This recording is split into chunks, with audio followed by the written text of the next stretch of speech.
On a serene Saturday morning in a suburban neighborhood, where neatly trimmed lawns and the hum of sprinklers set a tranquil tone, Brian Miller, a 68-year-old Marine Corps veteran, sat on his porch, savoring the warmth of the sun.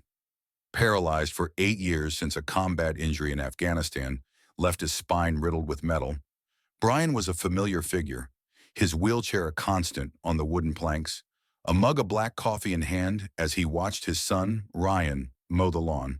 A small American flag fluttered on his chair, a quiet nod to his service as a paratrooper whose portrait hung in City Hall.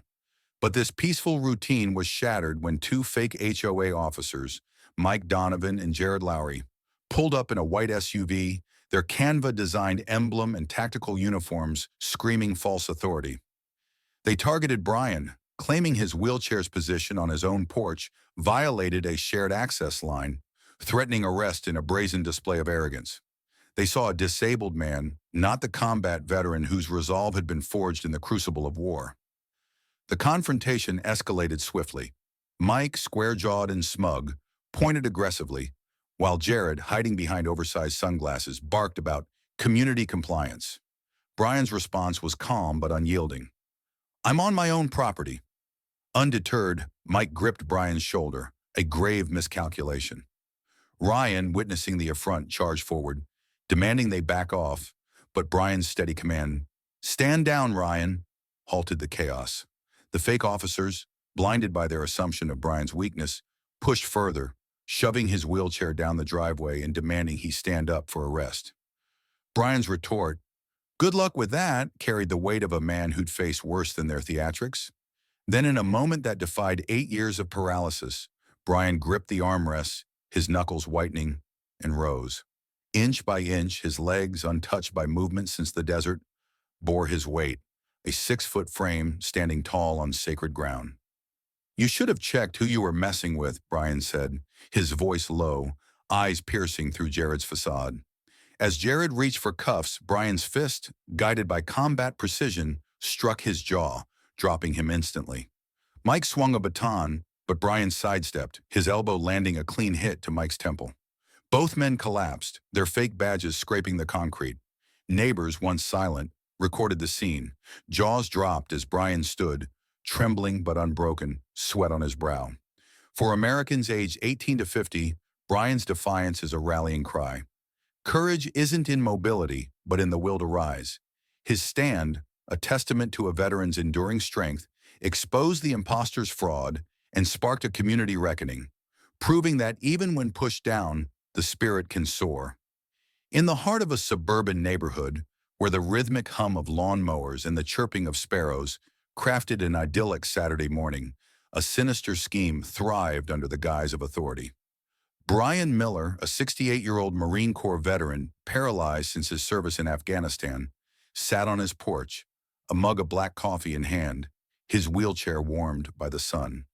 His quiet presence, marked by a small American flag on his chair, belied the storm about to unfold. Two imposters, Mike Donovan and Jared Lowry, posing as HOA officers, rolled up in a white SUV, its bold navy blue emblem, a cheap imitation of legitimacy. Clad in black tactical uniforms with decorative utility belts, they wielded fake badges and clipboards, their authority as flimsy as the Canva-designed logo on their vehicle. Their target was Brian, whose disability they mistook for vulnerability, part of a chilling pattern of exploitation aimed at the elderly and isolated, designed to extort compliance through fear and intimidation. The fake officers operated with a calculated playbook, preying on residents least likely to resist. They cited fabricated violations, like Brian's wheelchair allegedly obstructing a shared access line on his own porch, threatening arrest to enforce their demands. This wasn't an isolated incident, but a systemic scam, targeting vulnerable neighbors with absurd citations. Across the street, widows like Mrs. Linda Birch had faced similar harassment, coerced into paying hefty fines for non-existent infractions, their silence bought by threats of legal action. Retirees living alone without immediate family were easy marks, intimidated by the official-looking notices and the officers' aggressive posturing. Mike and Jared, with no training or legitimate authority, relied on the community's fear. Knowing neighbors often stayed quiet, their curtains drawn, unwilling to challenge the HOA's unchecked power. This culture of submission allowed the scammers to operate freely, their fake badges and rehearsed scripts a facade of control that crumbled only when tested. Brian's encounter laid bare the depth of their deceit. When Mike shoved Brian's wheelchair, sending it rattling down the driveway, and Jared demanded he stand up for arrest, their entitlement was palpable. They saw a paralyzed man, not a combat veteran whose portrait hung in City Hall, a paratrooper who'd dropped into danger for others. Their physical intimidation, gripping Brian's shoulder, shoving his chair, was meant to cow him into submission, a tactic honed on countless others who'd paid or complied out of fear. But Brian's calm defiance, his steady, "I'm on my own property," exposed their fraud. His son Ryan witnessed the assault, his rage boiling as he demanded they back off. Yet the officers persisted, banking on the neighborhood's silence. They didn't anticipate Brian's response. A miraculous stand after 8 years, followed by precise strikes that left both men unconscious, their fake badges scraping the concrete. The aftermath revealed the scam's broader impact. Sheriff Rogers, arriving minutes later, confirmed the badges were props, lacking serial numbers or seals. The investigation, spurred by Brian's stand, uncovered a trove of evidence. No background checks, no training, just uniforms and a vague mandate to enforce standards. Leaked documents exposed the HOA's negligence, prompting a national outcry.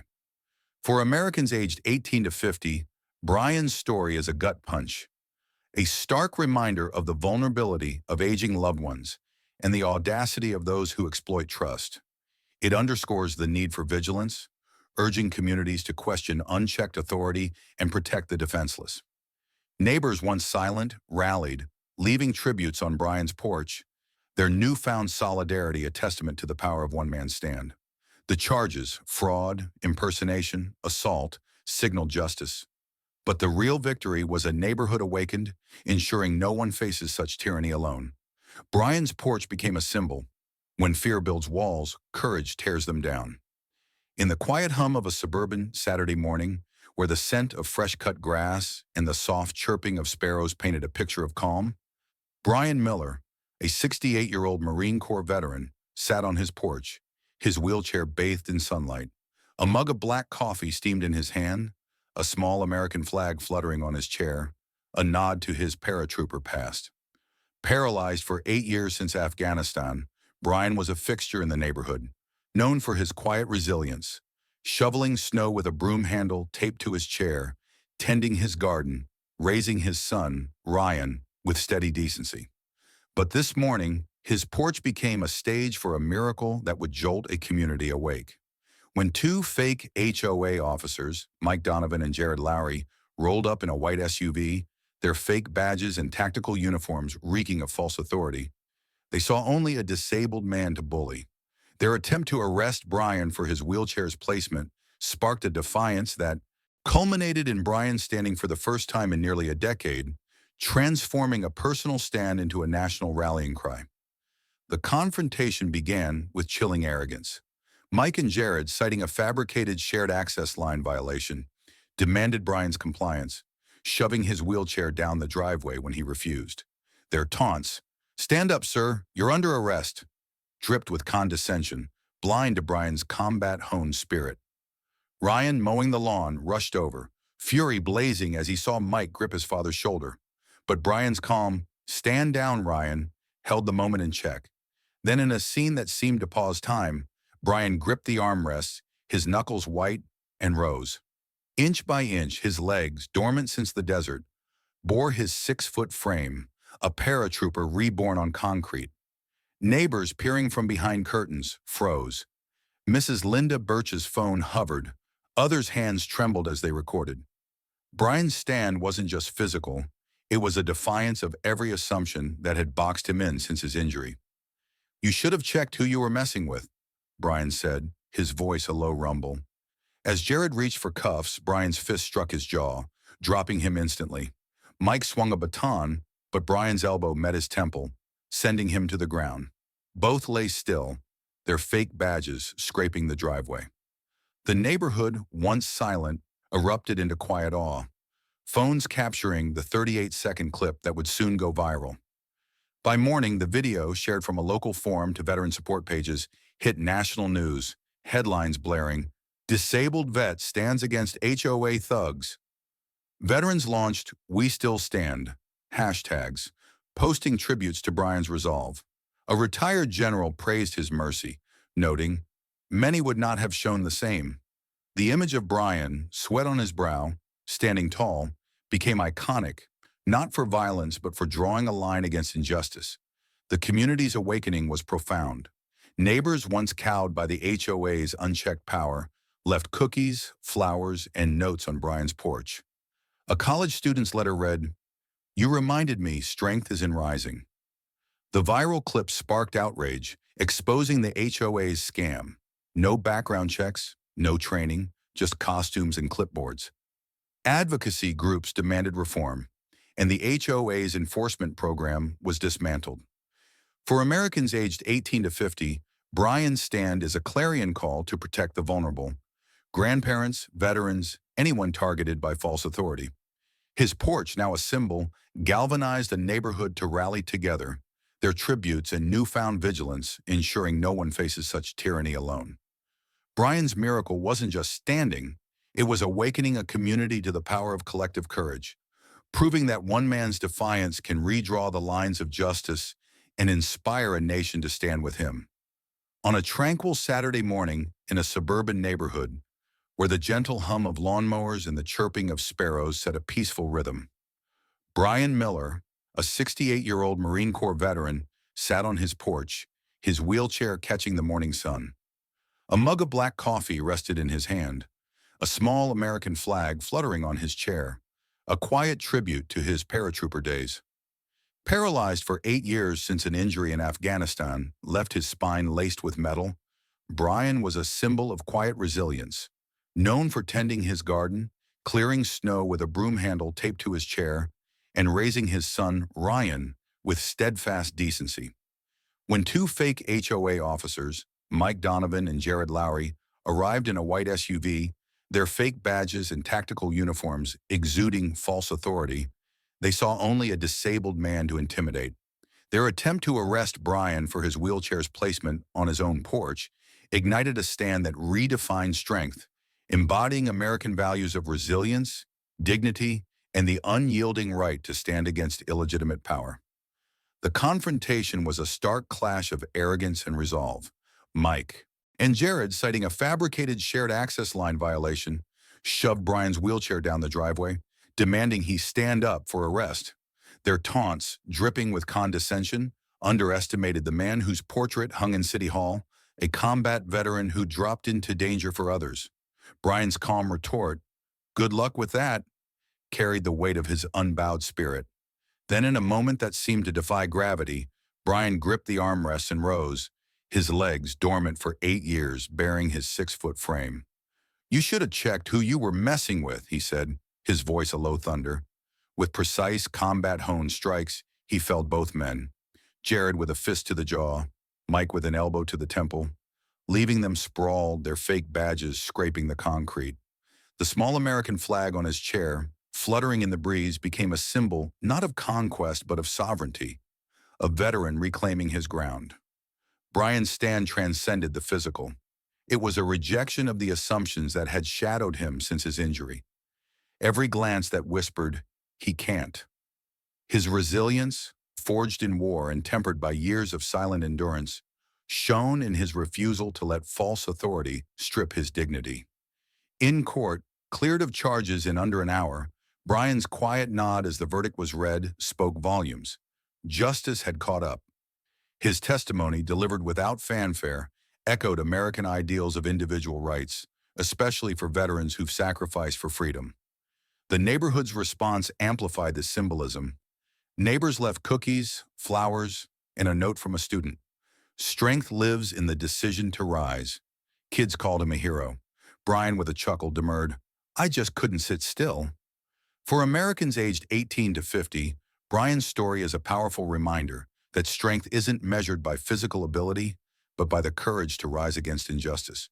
His porch, with its flag and coffee mug, became a beacon of dignity, inspiring a nation to honor veterans and challenge unchecked power. The viral video of his stand, shared by veterans with hashtags like We Still Stand, underscored a cultural reverence for those who protect their own. Brian's legacy, quiet, unyielding, rooted in conviction, teaches that dignity is a choice, a stand taken not for glory, but because someone had to. His flag, his rise, his unwavering gaze remain universal symbols of a life that refuses to bend. Brian Miller's extraordinary stand against fake HOA officers delivers profound lessons for everyday life, resonating deeply with Americans aged 18 to 50, navigating a world of challenges and injustices. First, true strength lies in resolve, not physical ability. Brian, paralyzed for 8 years, stood up for the first time in nearly a decade, not because his legs were strong, but because his spirit refused to bow. This teaches us to tap into inner courage when facing bullies, whether at work, in communities, or online, proving that conviction can outweigh any limitation. Second, vigilance is a shield for the vulnerable. The fake officers preyed on the elderly and disabled, exploiting silence to thrive.